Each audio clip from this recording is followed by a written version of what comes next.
guys, Jesse from Fulla Strength and Conditioning here with episode number 10 of the From Average to Awesome podcast.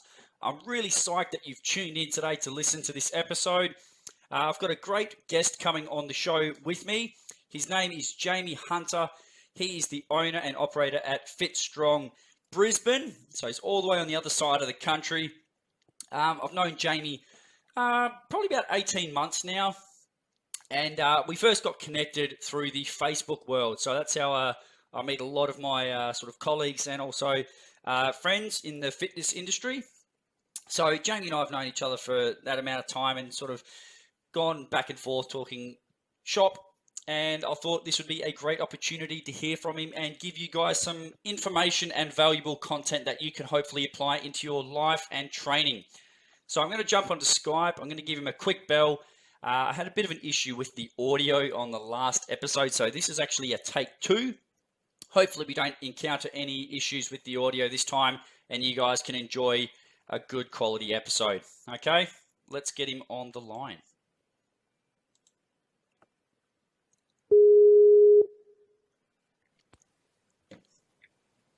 Jamie, hello mate. How are you? Good. Excellent. So I've just told the listeners that obviously once again this is a take 2. We had a shot at getting this podcast done the first time, but had little issues with the audio. So just want to say welcome back. It's almost like a second podcast with you, which is fantastic. So let's dive straight into it, mate. I want you to give the listeners a bit of a background on sort of who you are, what you do, and your sort of journey into the health and fitness realm. Cool. Yep. So I'm not an Australian, first of all, hence this silly accent. So I'm from Northern Ireland, a little town outside Belfast called Hollywood, where all the good golfers come from. So originally I had my degree in mechanical engineering. Didn't like that, so I got into some cycling. Managed to do quite well. Became a pro for a while until a knee injury threw a spanner in the works. So that knee injury got me involved in lots of physiotherapy and got me using some weights, and that's where the whole process started. I all of a sudden discovered there was other stuff you could do, and I was back in 1997, 96, so the olden days. So that got me involved in health and fitness. I quickly decided I wanted to become a trainer. I couldn't train myself anymore. I had some great mentors and coaches in the early days as a cyclist. So I wanted to kind of pay that forward and continue that as a journey myself.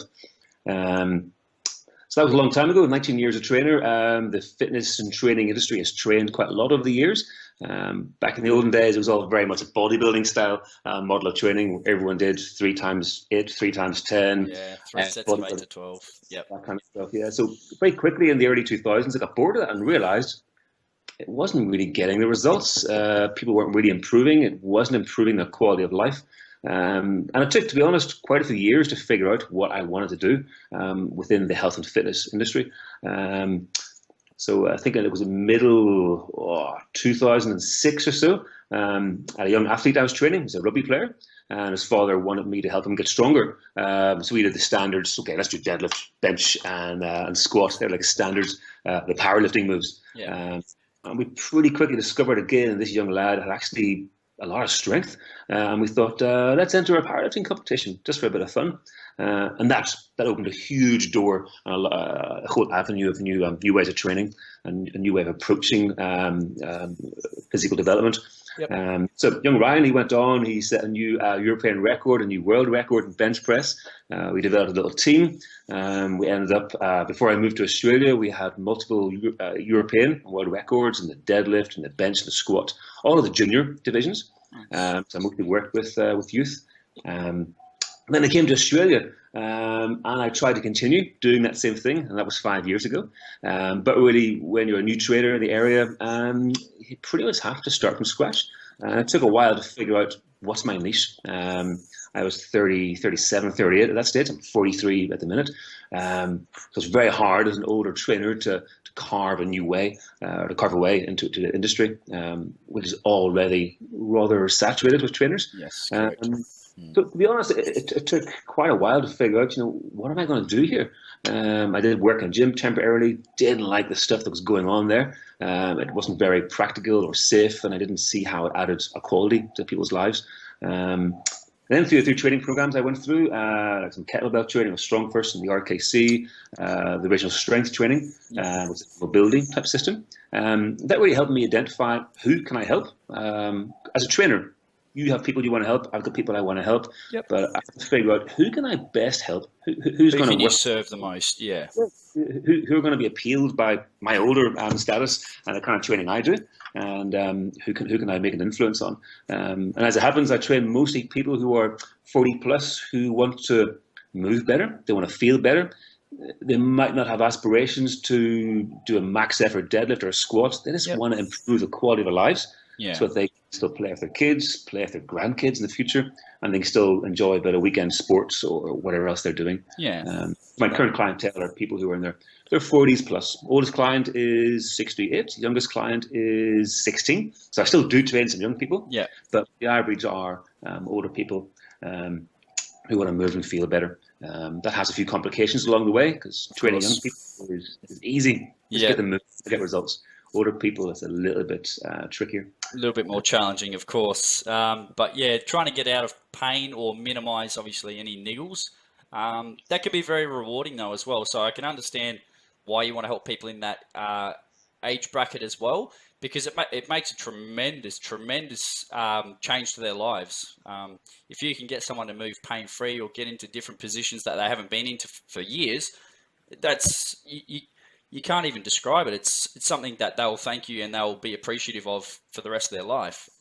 Yeah, and that's something I get quite a bit. It is good to get feedback. I'm not in this job to have my back packed. I'm not into that, but it's good when people do come back and they say, "Hey, I was able to carry the shopping in from the car, up the stairs, onto the kitchen table without pain in my shoulder." Or an older lady who can get the floor and play with her kids. It's good getting that feedback that's having a positive impact.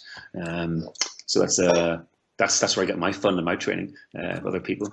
So that's interesting. So with that, just I want to go over just a little bit why you've touched on taking the shopping from the car to up the stairs and things like that. What sort of exercises could people do in their day-to-day lives, or even just in the gym, to maybe help improve that functionality? There's the buzzword at the moment seems to be functional training. People can interpret it a number of different ways. I just want to hear your thoughts. What is functional training, and what sort of exercises you can utilize to actually improve the function of a day-to-day movement or activity for someone? Function, it's a bit of a quagmire these days. It gets lost in translation. I don't use the word function anymore. I use the word practical. So when I bring someone on board here, we do an analysis not just on their movement skills and risk of injury. We also analyze what is it they need to be better at? What are their pain points? And what do they need to do to make those things less of a pain point? How can we help their lifestyle? So we use the word practical training and practical solutions. If it's a young mum, they need to be able to hold a kid in their arms for quite a while, get their back going. If it's a 65-year-old retiree who still likes playing golf, well, his practical strength and fitness needs to be built around those skills he needs.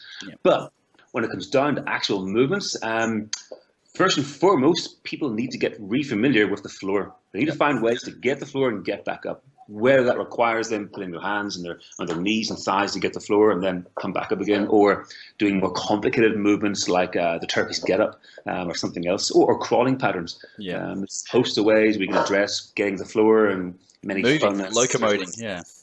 Yeah, that's it. Apart from that, I like to refer to Dan John's Pillars of Strength, and most of my programs are built around assimilating those moves. So that's going to be some kind of a deep knee bend. So that can be a squat or a lunge.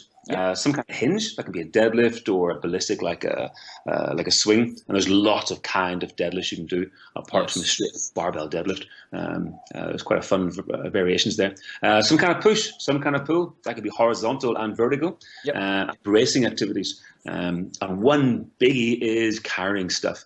Loaded carries. Carries, whether you're loaded jacket, pulling a sled, whether you're holding things overhead in the rack position, just carrying stuff in many, let's just say, awkward ways. So awkward is the body hates inefficiency. Efficiency doesn't require much effort if something's efficient. So how can we make these things more inefficient while still being safe and still addressing some practical needs that a person has?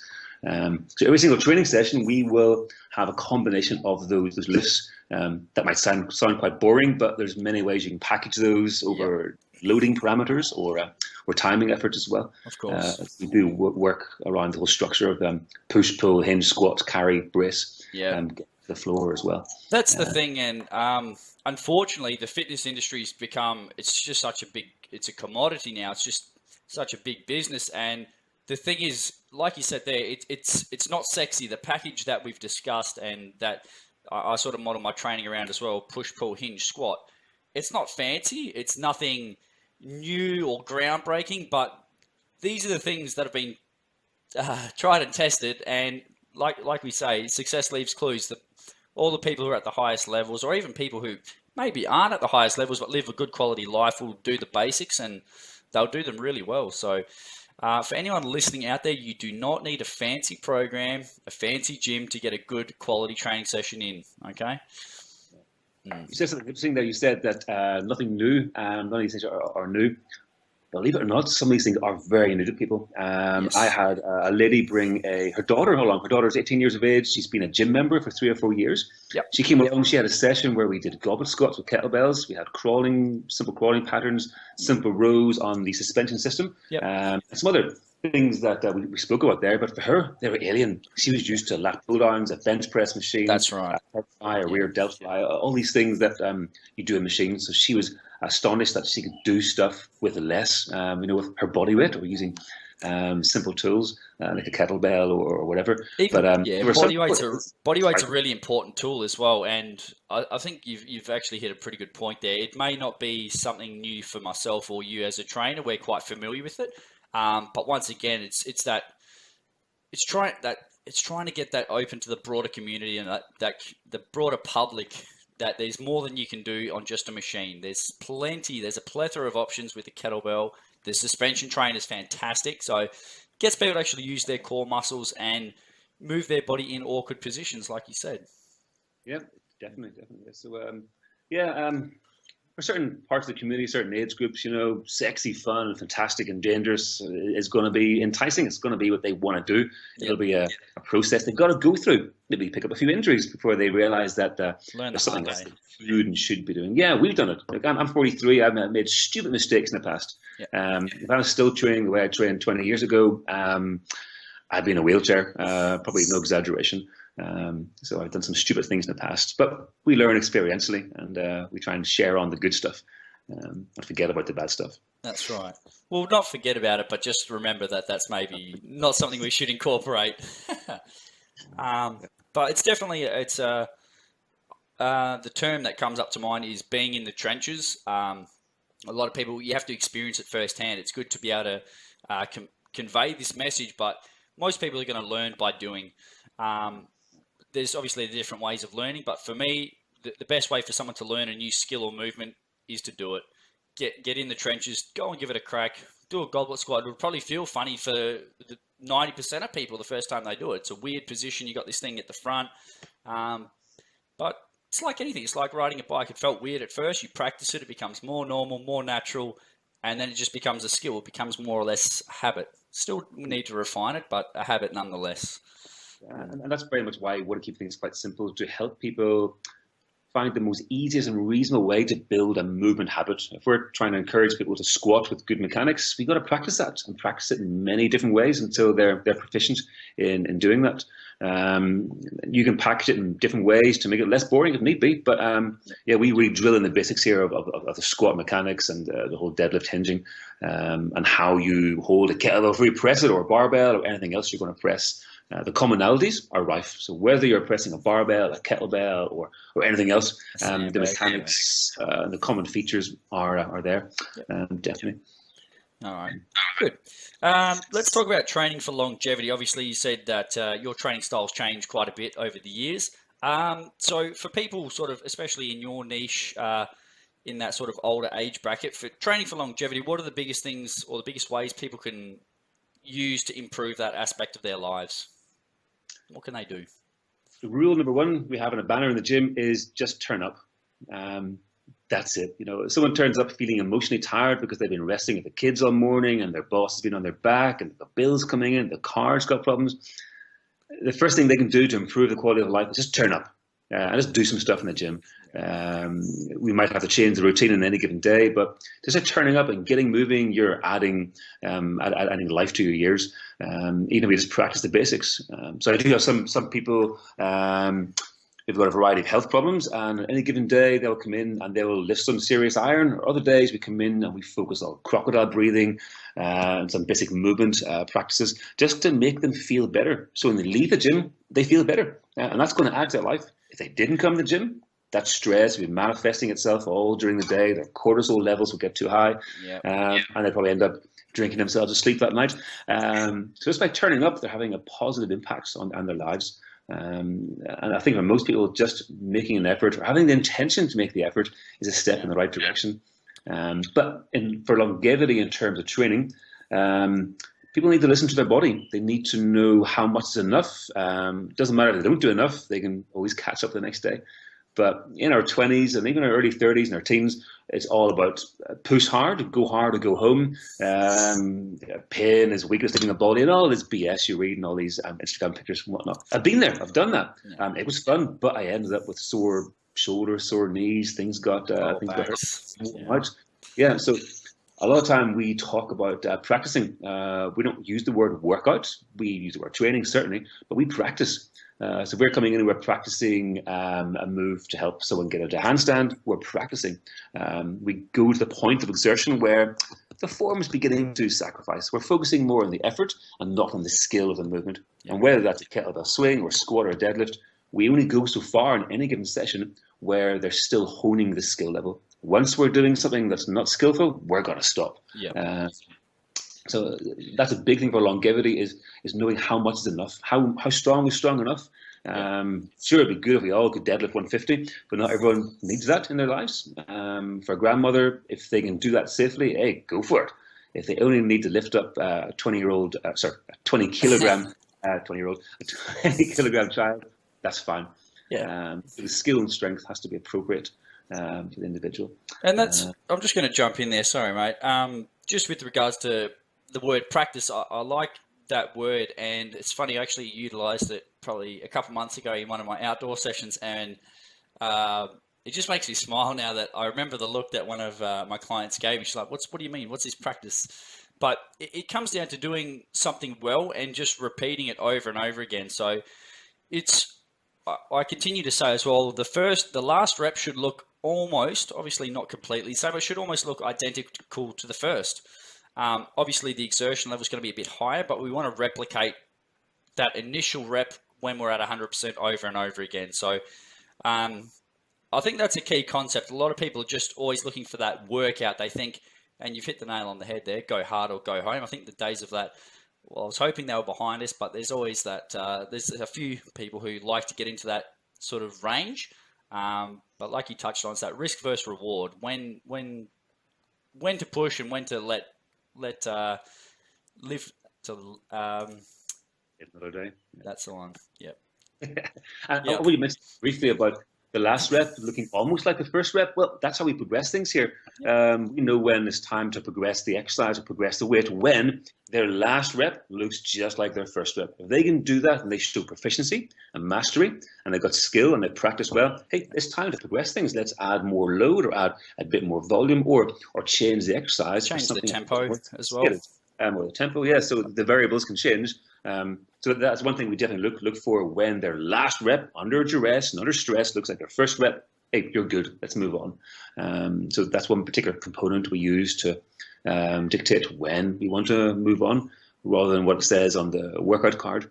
The body knows best. Yeah, auto-regulation as well. So that's a big word, but for just to break it down for everyone, it's essentially listening to your body. If you feel good, push the envelope a little bit, but if you're feeling like you've had a crap day, then just scale things back a bit. It's not the end of the world. It's one session out of, 200 that you'll maybe get in a year. And you just have to look at the big picture. It's not every session is going to be 100%. You're going to have your ups and downs, your peaks and troughs. But if you try to fight your body, you'll lose pretty much every time. So I think that's a key point as well for longevity.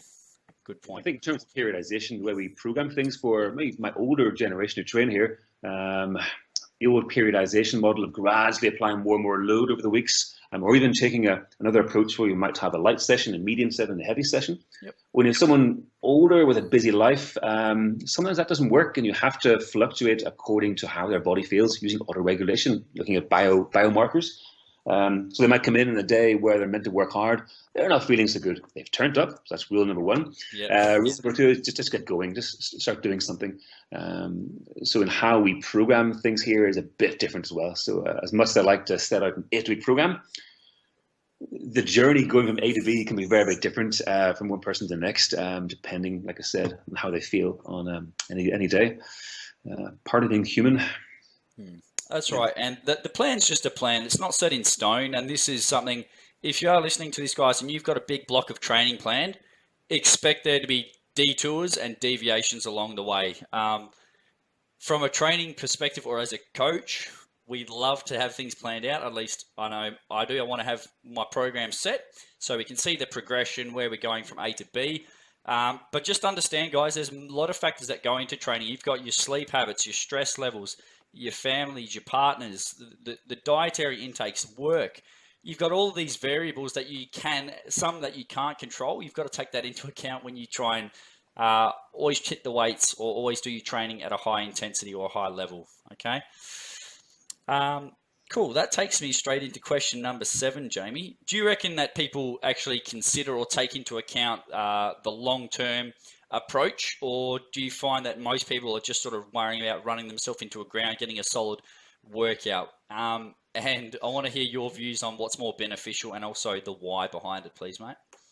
I hate to use the age thing again, but it does come down to age and people's background. So when we're young, it's all about, okay, it's coming into spring now, so I want to look hot and sexy for summer. So it's all that very short-term goal. I want to look tomorrow. And that's something that the younger generation will definitely be focused on. Now, athletes, they're going to be focused on their season coming up. Yes. So for most people, they're looking no further than 6 months or less or a year ahead of themselves. Whereas, let's say, older generation, they've maybe done that in the past, and they know that getting from A to B can take a while. And most are saying, here's an example. I've got a couple of ladies who came along on board about a year and a half ago. Their goal was they want to keep away osteoporosis. They knew that could be possibly ahead of them in the future. Yep. So their goal was very long term. They were looking at their mothers and their fathers, and they didn't want to end up like them. So their goals were very long term. They had no short term goals except for learning some stuff and having some fun, maybe losing a bit of weight and whatnot. But their long term goals were very long term and very, very solid. And they've done very well. But so I think as we get older, our aspirations become a bit more wise and realistic. When we're young, it's all about, I've got to hammer myself to get the results. I want to be bigger, stronger, leaner tomorrow or yesterday. Yesterday. I think the modern media is probably to blame to that, because we see all of the magazines and the TV shows and 6-minute abs and bigger biceps in 6 weeks and all this that just circulates around year after year. And it's nothing new. When I got into this back in the mid-90s, we had Flex magazine and Muscle and Fitness. The same thing. It was bigger guns or bigger biceps in 8 weeks, and it's the same thing. You read the same articles today. Well, even if you pick those magazines up, though, you have a look. Every second page is an advertisement for a supplement company as well, and it's just a money making machine. So it goes back to the style of programming. It's not sexy, but it works. And the magazines, they do a fantastic job at marketing and putting these really thin people on the covers and photoshopping them and all the rest of it, giving them a spray tan to make them look like that's what you're supposed to. But you really got to only compare yourself to you. That's the end goal. You want to try and make yourself a better version of you.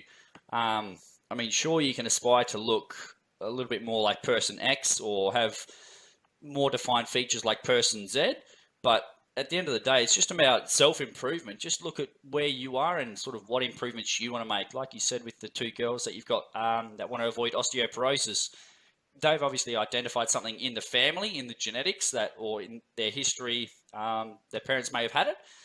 But that's a realistic goal. And I like you use the word realistic there, and it's a long-term goal. So it's given them a lot of time to actually work on it and get ahead of the game. So And that's very, the yeah, that's barrier, well, even, I'm no spring chicken. I'm not too old. I'm 43. And I'm working currently on a handstand. I haven't got. I have obviously my B is to get a handstand, and I have A. I know where I am right now. Some shoulder issues and whatnot, but it's a long-term goal. When am I going to achieve it? I don't know. And I don't actually care. I'm just going to keep on working at it for the fun of working at it. If I get it this year, next year, 2020, I don't care. I'm working towards achieving something. It And keeps you that's it keeps you focused on the goal though as well. It just like obviously we've done the precision nutrition course, and one of the things that I took away from that, and it's really at the forefront of my thinking, is you've got to tick the behavior goals. You have to do those action items to get there, and it's a very sensible approach. And if you can tick the box on a regular basis, I'm sure you'll get a handstand whenever it is, because I know you've got your plan in action and you're going to tick that box on a regular basis. And any outcome is going to have those behaviors that we need to practice. So, yeah, our job as coaches is to help people understand how to get to their Bs, and often understanding where their As are, because some people believe they're at a certain starting point. And if we assess them, we realize their A might be a little bit different than where they thought. So we can help them plan then how to get to their B. And if their B is realistic, not to burst bubbles, but sometimes we have to be very realistic. But yeah, so having that aspiration is vital. All right. Why do you feel that listening to the body is necessary? And you did say, I think the word used was biomarkers. What sort of tracking sort of method or system do you use for that auto regulation? Just listening to the body. Yeah. So many influences, environmental and personal, will affect how we feel in a given day. So there's a few systems and techniques we can use here when people come in just to assess how they feel. Because your body knows best, and sometimes we don't know how to listen to our body. So there's some things we can do on a regular basis if we're consistent to see any fluctuations. You can go full hog and buy the expensive HRV, heart rate variability type testing. Yep. You've got that. Yep. There we go. It's quite cool. Or you can do things like you just measuring your resting pulse rate in the morning, looking for any inconsistencies. When someone rocks up the gym, there's a couple of things we can do, like grip strength and whatnot, just to test any variables there. If someone's fatigued and they're not too aware of it, physically fatigued, their grip strength will definitely show that. Emotional fatigue is very different than physical fatigue. Once we get people warmed up, they actually realize they're good to go, and they're just a little bit emotionally overwhelmed by other stuff. There's a few different systems and techniques out there in the health and fitness world. People can practice to get better at understanding how any body is on any given day. Simple things like a toe touch. Your body will very quickly tell you if it's not feeling up for something. It'll put the brakes on. It'll slam the brakes on and make you tighten up. So if you were doing a toe touch, just keep your legs locked and you just reach over, reach down your legs. And when you get that first bite of tension, measure where it is. Do your exercise, even if you're doing squats, don't even use a weight, just do a few bodyweight squats and then do that toe touch again. If it's all of a sudden worse, and it can be worse, if your fingers don't go as far down your legs, your body's trying to tell you, hey, I'm not good for that kind of squat. Let's take a different one. Yeah. So as part of our warming up of some clients anyway, we would do the process of the toe touch, mark where they are, and then we do whatever exercise they're doing and try to find which ones are better on any given day. That means obviously our programming is a little bit off on any given day. We have to change things a bit, but experienced trainers can do that. So that's a biofeedback system that was developed by David Del Nave and Frankie Frères, and their system is called The Movement. It's a very simple system where they use that with athletes and older athletes just to assess how the body's actually feeling. Because some days we'll push through it. Like you might have a day you go to your squat, and that day you might find that your traps are cramping up or your hamstrings are tightened up when it was an easy session. If we had tested that beforehand, your body may have told you, hey, not today, Bubba. Let's take it easy. Let's do something different. So our body always knows best. We just need to learn how to listen to it. And when we're younger, we can push through those discomforts, and we can just muscle through it and just do it. But if we can find ways to assess ourselves, great. I think everyone should have a system they follow. And us as trainers should encourage people to find ways to assess themselves. Yeah, that's actually a really good point. because if you think about just, this is very broad, but just the average Joe, they work 9 to 5. Typically, they'll train either in the morning or in the afternoon. Let's just take the afternoon person. They'll go and hit the gym at 5:30. I don't think they'd even contemplate or think, how do I feel before they go and start lifting? I think they'll just go and do, some of these. And, if it's Monday, they'll go and jump on the bench press because International Chest Day. But the tool that you said first, this is something that I've obviously used in the past as well, just the resting heart rate. So for anyone looking for some form of feedback to see how your recovery is going, Jamie's given a really good one. You can just work on the carotid artery, 2 fingers there, and you just record the beats per minute. Test that for about a week, and then you'll get an average, get a baseline. If you deviate too high or too low below that, then you know that the body's maybe telling you something with regards to your training. But just ask yourself, before you go, how do I feel? What's my day been like? Just a couple simple questions. And the toe touch one, I read an article a while ago. It's a few years now, but it just got me to jog my memory. That's actually a really good one as well. So guys, don't always feel like you have to go hard. If the program calls for a hard session and you're not feeling up for it, just scale back. Common sense approach. Yeah. Okay, Jamie, I'm going to put you on the spot. We did cover this in the version 1.0. What is your go-to exercise or movement to cover all bases for mobility, strength, and conditioning? Years ago, I would have said deadlift. Hit the gym and deadlift, bro. That will fix you. That'll cure everything. But now over the years, you learn, if you only have 5 minutes a day, what are you going to do? And for some people, it will be a deadlift. For me, these days, it's changed from doing even a Turkish Getup. 2 years ago, I would have said, I'll do Turkish Getups. But no, these days, if I'm stuck for time, I'll hit the gym and I'll at the gym floor and I'll crawl, some kind of crawl. We have Spider-Man crawls, leopard crawls, baby crawls on our hands and knees, bear crawl. You have the more gymnastic styles like the Frogger or the monkey, or the bear crawl again. So there's lots of variations, but just getting your hands on the floor and getting all that nerve interaction with your hands will just switch on a lot of body muscles, get your shoulders repaired. It's great for posture restoration. Now, when we practice crawls here, we do it slow and controlled. We don't just bomb along the ground. We try and control ourselves. We try and keep our torso stable. So from a physiological perspective, we are working on reactive stability and mobility in different joints. We might use a particular crawl for preparation for squats or deadlifts or whatever. But if I only have 5 minutes, I would hit the floor and I would do some kind of crawl. Whether it's backwards or forwards, I would crawl. What about up a hill? If you're going to go up a hill, do it backwards. Because that'll really, if you want to get your triceps, if you want to get that horseshoe in your triceps, talking old school bodybuilding terms here, crawl backwards up a hill. You'll pretty quickly discover that babies are awesome when they can crawl. There's a reason why babies don't crawl backwards. It's because it's flipping hard. But they don't have the horseshoe developed quite yet. The foundation. That's why babies crawl. They're building a foundation of that cross patterning of how their right hip and left shoulder works together, how they have that head control. So they're developing a vestibular system and they're getting a lot of body awareness. So when we do crawls, it is for a particular reason. It's to make the body function better as a body before we're just going and doing your squats and deadlifts. So actually, in every single session, we will start with all the mobility work and we will do some kind of crawl with every single person of any age group. Whether they like it or they don't like them, we'll do some kind of pattern and try and find which ones they're more comfortable doing. Yeah, that's a switch. Instead of the crawl, a big switch to get the body ready for stuff. That's good as well. I like the word you use there, but it's also developing that proprioception as well. So it's coordination as well. We're always in that forwards, backwards, up, down motion. So even something that I utilize from time to time, lateral walks, things like that. And one of the variables we touched on earlier is obviously how you can progress a certain movement, whether it be lifting more weights, doing more volume. And the last one is that tempo. If you go, a lot of people think to go and get more progress, you have to move faster. But if you go slower, it's quite the opposite. It's a lot harder. You make those muscles work for a long time. And especially, like you said, through the shoulders, they have to stabilize. And then obviously you've got that right to left combination, right shoulder, left hip, and vice versa, which is quite crucial.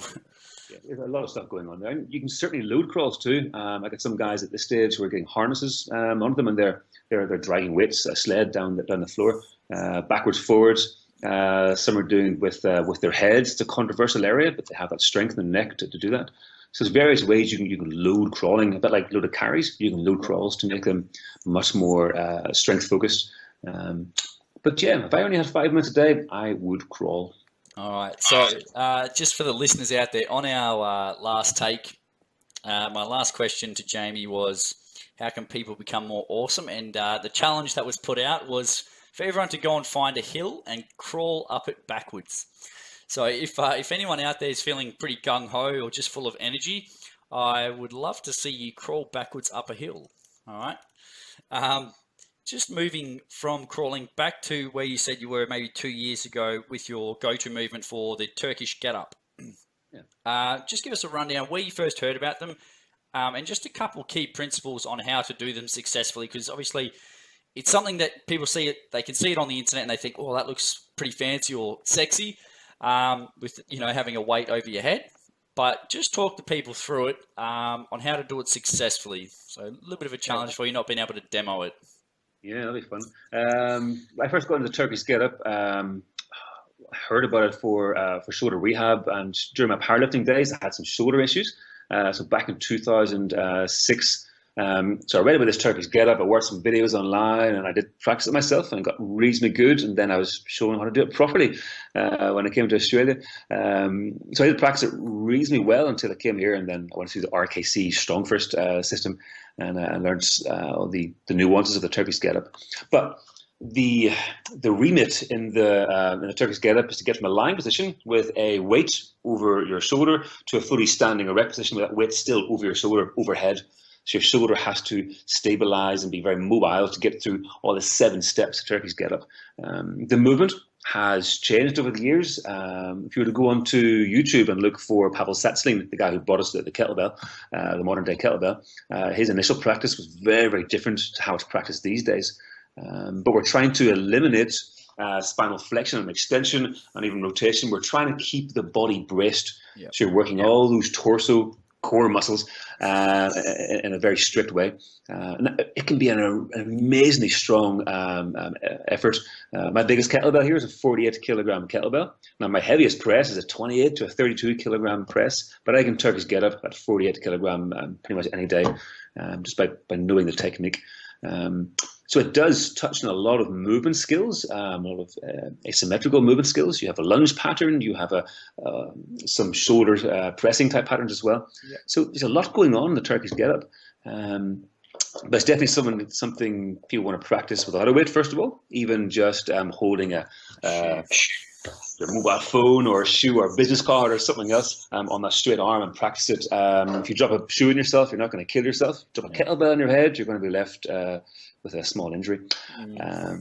But it's not something to be rushed, a bit like a crawl. We try and keep it very slow, very controlled. We might try and practice it taking 1 whole minute to get from lying to standing, back to lying again. And we very much work on a weight that we can sustain, and then we progress that weight as a body needs to. But yeah, pretty much everyone here will get up, and even a part of the get up. So the half Turkish get up looks like a bridge, like a glute bridge of some sort. So for some people, that's as far as they get. That's as far as they need to get, just to work on better hip extension. Yeah, it's an interesting move.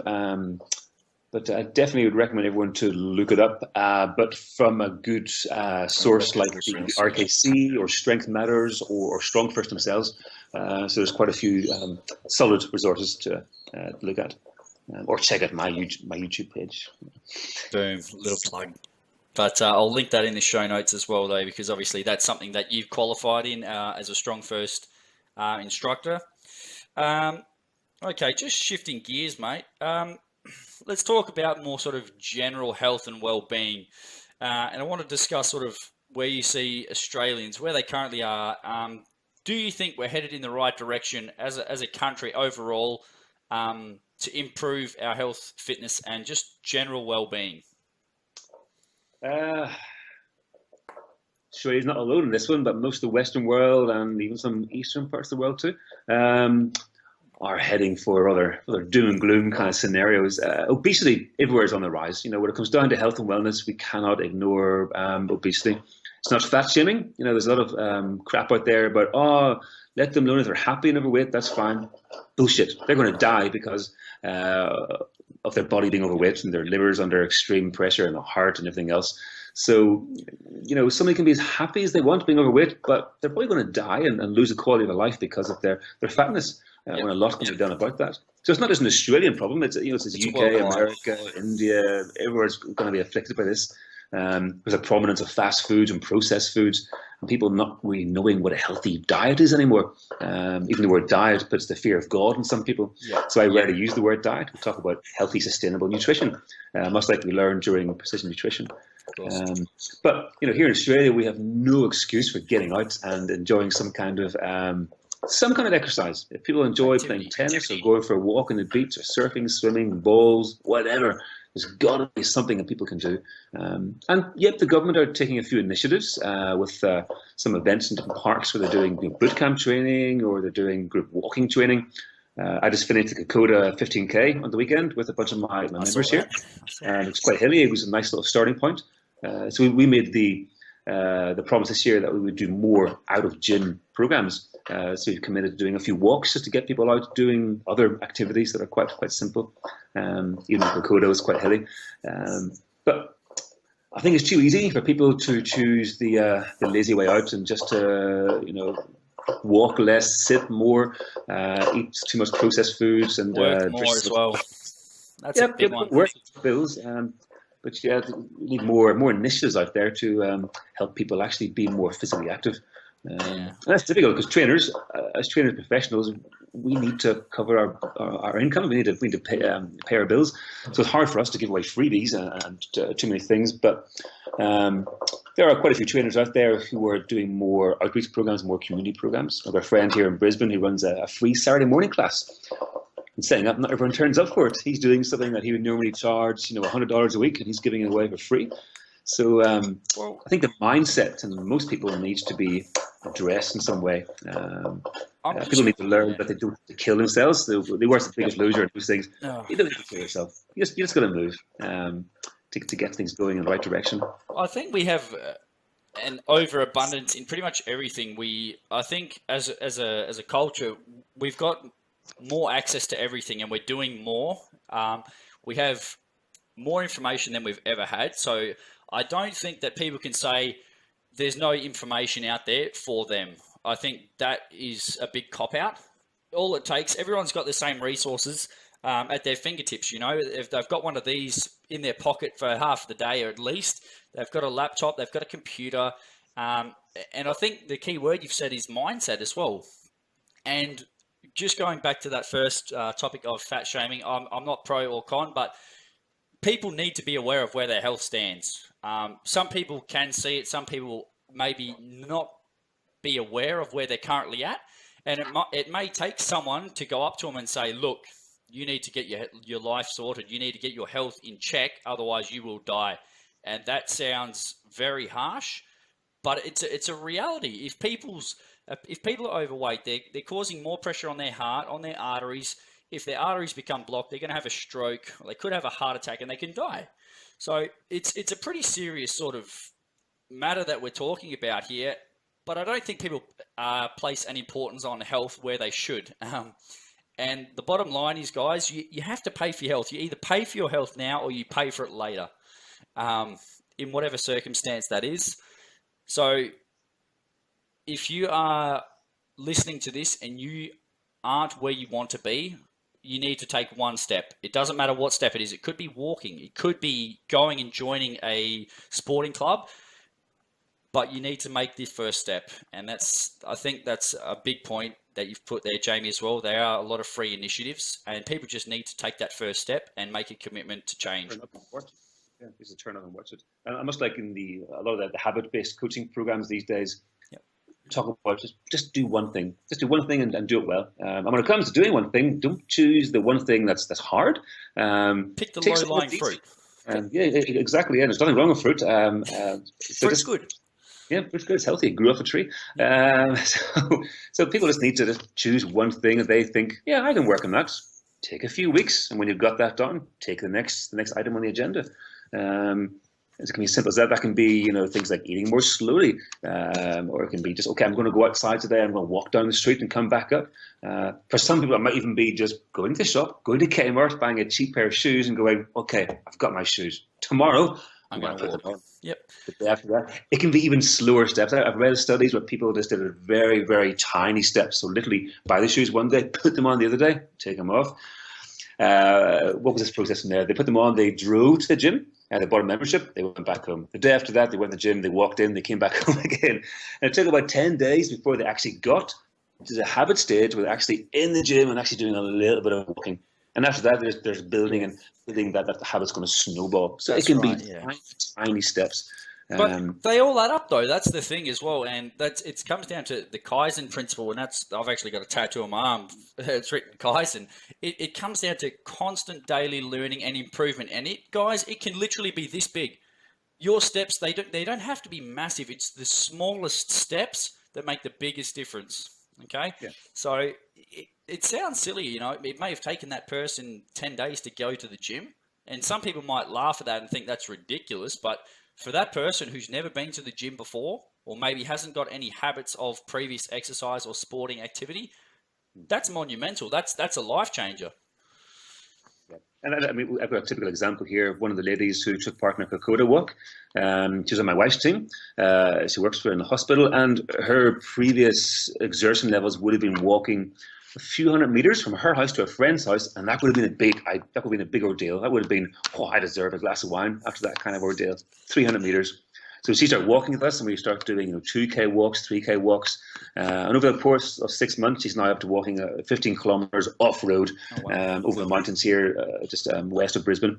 And that was just by taking very, very small, gradual steps, and she's now got a habit of doing big walks, and she wants to continue the process. But that's someone who 6 months ago who felt almost afraid of walking 300 meters, and now she can walk, more than 15,000 meters. So progress happens gradually. I had something that I was going to say, and I've just lost it. In terms of rewards, I think just staying on touch with the health and fitness of just Australians or Americans, or just in general, I think people have a sense of entitlement. They think, I've done something very small and I'm going to have a reward, and they do it for each and every task. And that's where maybe people can put on the kilos or create bad habits, things like that. You've used the example of wine. Once again, wine's not bad, but it just comes back down to the quantity. 300 meters for a glass of wine is probably a little bit excessive in terms of a reward. So one of the ones, going back to precision nutrition, you reward yourself after exercise with starchy carbohydrates rather than just having them just because. And that's a fantastic way for people, if you are listening and you want to decrease your body fat or just improve your health, try and have your starchy carbs only after you exercise. So it might be a 300 meter walk. If that's your exercise, it might be going to the gym and doing a spin class, whatever it is. Just making small steps will lead to the most amount of progress, and it'll be sustainable rather than trying to make these big leaps and bounds, which may or may not be repeatable. Exactly. Yeah. So many of these 8-week, 10-week, 12-week programs out there were transformation challenges, and I often get asked if I do those now. No, I do like a 20-year challenge. Who would sign up? Over 20 years. It's not about 12 weeks time, because it's going to be very hard to change all those habits in 12 weeks. And you see it in gyms all the time where people are continually re-signing up for these new challenges because they got some results, they fell off the bandwagon. They didn't learn anything during the process. They didn't appreciate how to form new habits and how simple it can be. Not necessarily easy, but simple. So that's something that's quite out of our remit as trainers at this stage anyway, but the public mindset needs to be addressed, and how we actually go about achieving these big goals, and patience training. That will happen. It'll take time. But it needs to be there needs to be enough support behind it. So I mean, even if you look, there are adverts and things like that trying to get people steering in the right direction away from soft drinks, the vending machines, things of that nature. But it's just a matter of getting a group or just a set of trainers together in enough volume, in enough sort of substance that people can actually start to click with what needs to happen. So. And it's happening with Precision Nutrition themselves as they're reaching out to more trainers and more personal trainers are participating in this course. It'll begin to happen where we'll get more stronger in the community to help people. And that's what it's all about. It's going to take time, just like results. Yeah. All right. Jamie, I'm going to put you on the spot here. How can people transition from average to awesome? So wherever they currently are in their point A, how can they transition from there to become more awesome? Whatever that means to them. Yeah, and it's a difficult one. And damn, I'm going to go down the whole age thing again as well. All those damn millennials out there, I think they get something for nothing tomorrow. They can get a nap and get instant results. Yeah, damn it. It's not that easy. The last time I did this, I had something very simple and smart. I said, just smile, be happy. I remember. But that's almost like an outcome when we thought this. So really, when they're at their point A and they want to get to point B, there's a lack of patience and a lack of acceptance that where they are. So any given day, you have to accept where you are. If you feel great, accept it. If you feel bad, hey, accept it. There's always tomorrow. So, and it can be changed as well. That's yeah. People have to be patient when it comes to making all those little tiny steps to get the big outcomes, and they have to accept where they are and stick to their damn plan. Whatever the plan is, people have to stick to it. What was the Dan John quote? Before they know it, they'll arrive at their point B. Oh, just had a bit of an internet dropout, guys. Just bear with me. I'll see if I can get. Here he is. He's back. Hello. Yeah, we're back. Hello, we lost you there. All right. Jamie, what I want you to do is just run through the Dan John quote for me, please, mate, so everyone can hear what it is and how simple it actually is. The goal is to keep the goal the goal. All right. Can you repeat that so everyone can write this down? Write this down, remember it, ingrain it into your brains, people. The goal is to keep the goal the goal. Don't get sidetracked by all the other crap. Just stick on plans. Stick to achieving that goal. Forget all the sexy stuff that appears. Just stick to the damn plan. Stick to the goal, and work at it. It's gonna, and that's the key as well. It's going to require some work, guys. It's going to require some effort. It's not going to be easy all of the time. There's going to be hardships. There's going to be challenges. There's going to be days where you don't feel like you're going to want to exercise, but the matter of the fact is it needs to be done.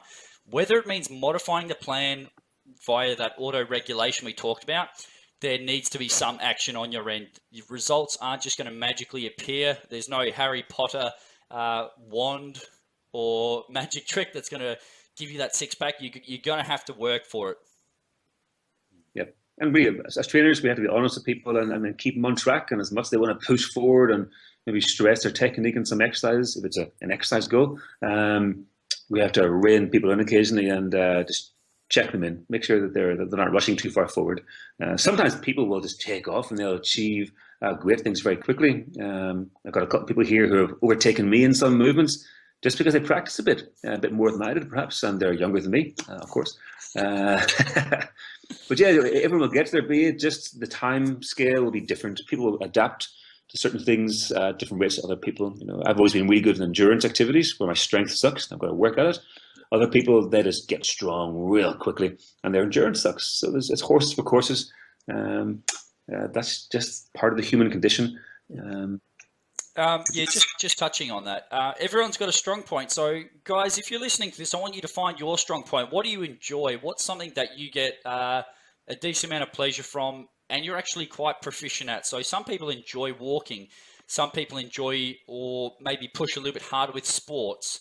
Some people really like the iron and they love going to the gym and lifting. Try and find that one thing that resonates with you and do it. All right. If you're trying to do something that you dislike or is a bit of a chore for you, it's going to be hard and it's going to be very challenging to stick to long term. I think that's something that can go a long way. Find something you actually enjoy doing. And make things enjoyable, even the movements that are hard work. We've got a big element here to our training is keeping things in a comfort zone. So a lot of time we feel we have to, push the 5 rep max, the 3 rep max, the 1 rep max, where there's other ways of getting stronger.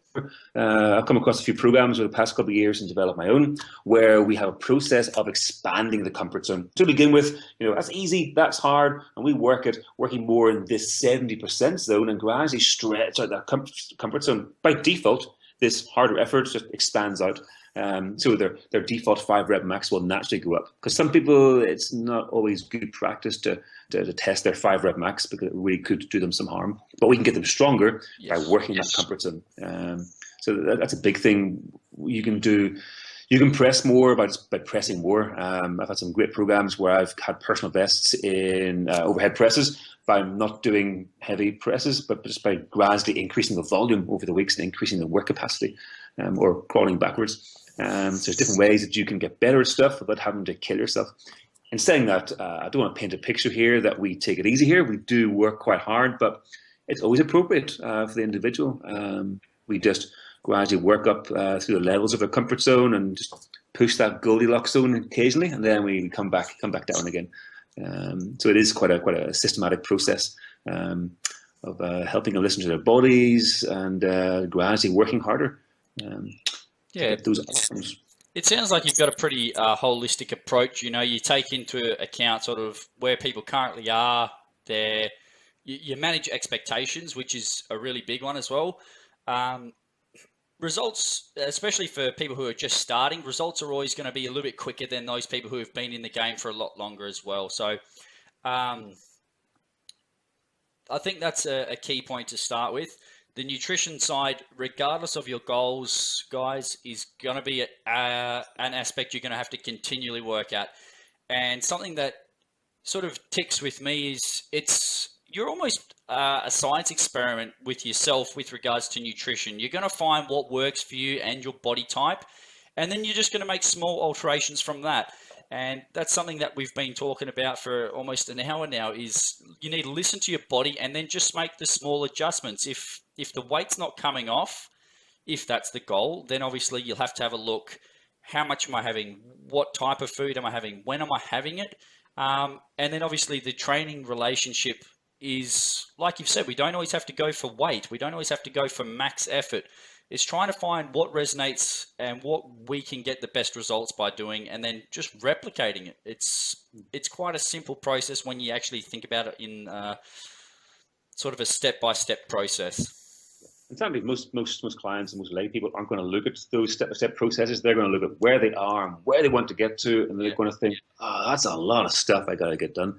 And often that's as far as they go. They don't realize they should chunk everything down into more manageable steps. That's where you and I come in as well, though. And that's where if you're always trying to do it alone, guys, you won't see the trees from the forest. You'll just see sort of where you are, and the big goal will be a million miles away.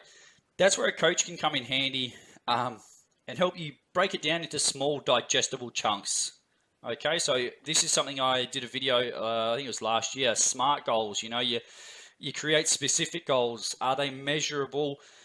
Are they achievable? Are they realistic? And then you've got to put a timeline on it as well. So some things are open-ended. Like Jamie, you've said your handstand goal is a bit open-ended, but you've established a plan that you want to get there. So yeah, it's trying to get those little action items in place. And that's the same thing as the whole comfort zone thing applies to nutrition as well. We've got to, be well into our comfort zone and gradually expand things out and, gradually eat more vegetables. And, if we know in certain days of the week, we've got to increase your proteins, what you need to be getting, and what kind of protein works best for you. If you don't like meat, well, try fish, and that doesn't work. Well, there's tofu or experiment. And, we stopped shopping in Coles this year. No offense to Coles, if anyone's from Coles watching. We now go to our local veggie shop and butcher, and we buy everything there. Now, two things there. We're saving $80 a week, and 3 of us, myself, my daughter, and a wife, and the dog. So we're saving a load of money. But we're not being subjected to all the other stuff you find in the shelves. One simple challenge I give to a lot of people who like shopping in Woolies and Coles and other supermarkets is to do the peripheral test. Yep. Only shop in the edges where you have your fresh fruit, your fresh vegetables, your meat, your fish, your dairy produce, and then go pay for it and get out. You don't always need the other stuff in the middle.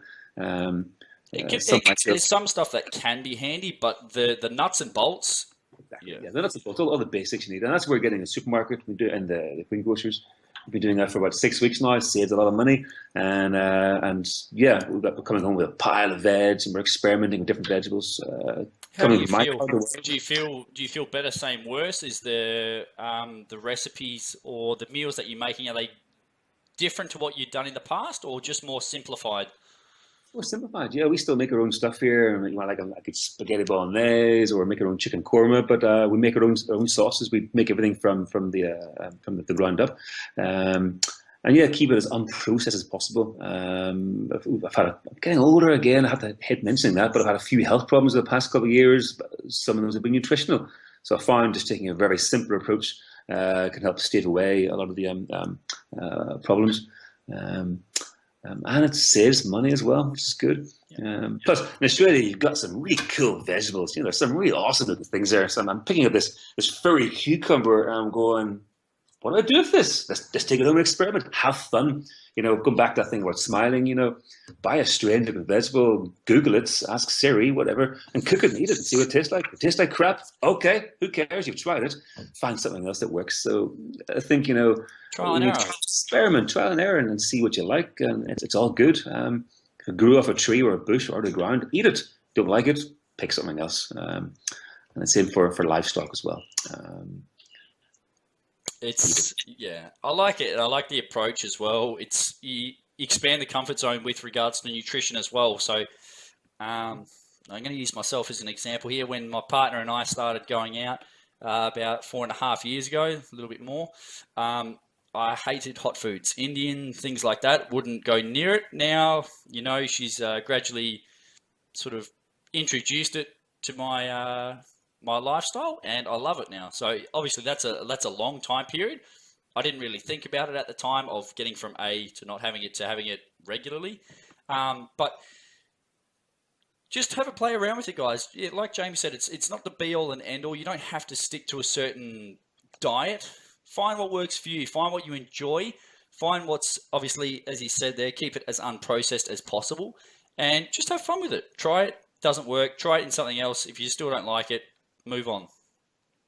Yeah, exactly. Yeah, and if someone likes different kind of cultural foods, hey, you can still try to healthify those as well. I do have quite a few Indian clients, and they follow quite traditional cultural meals. So when it comes to the weight control training, we do look to find, how can we tweak that? How can we adjust the macronutrients or the timing or the portion control? So you can still have the food you like to have. You can still have pizza, just portion control the whole thing.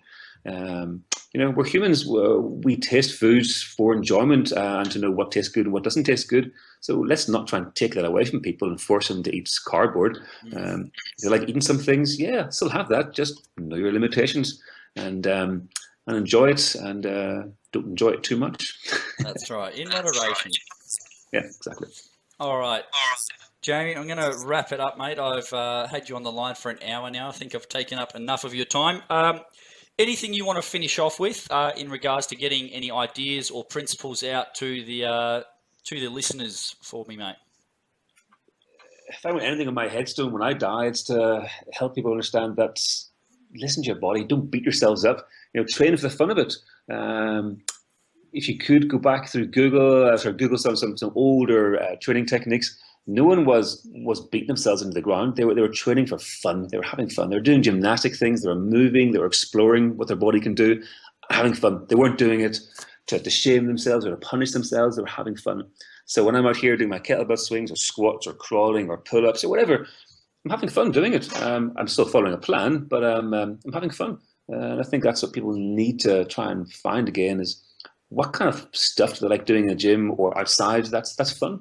And if that's parkour or if that's going through the forest and running through the trees, that's cool. Just find out what you enjoy doing and do it, and help others find what they enjoy doing as well. All right, awesome. Jamie, where can people find you online or get in touch with you if they want to know more about Strong First, kettlebell training, or how to develop the horseshoe? Yeah, indeed. Well, my own website is fitstrong.com.au. On Facebook, it's Facebook /Fitstrong PT. And I don't really do the Instagram thing because I'm not a fitness model. I'm not there to show off. So that mostly Facebook. And email, of course, is just jamie@fitstrong.com.au. I love answering lots of questions on email. Excellent. All right. Well, I'll pop those in the show notes. So if anyone's heading over to Queensland Way, definitely go and visit Jamie. I need to pay you a visit sometime when I get over that neck of the woods. Unfortunately, it's not too far. It's more than 300 meters away, so I can't walk. But I'll make my way and I will visit you at some point in time, Jamie. Good. Doors are open. All right. Jamie, I very much appreciate your time, mate, and thanks for doing podcast 2.0 with me. I couldn't bring myself to put that crappy audio on, so hopefully this one works, and we'll stay in touch going forwards. All right? Cool. Cheers. Thanks, matey. Bye. Bye.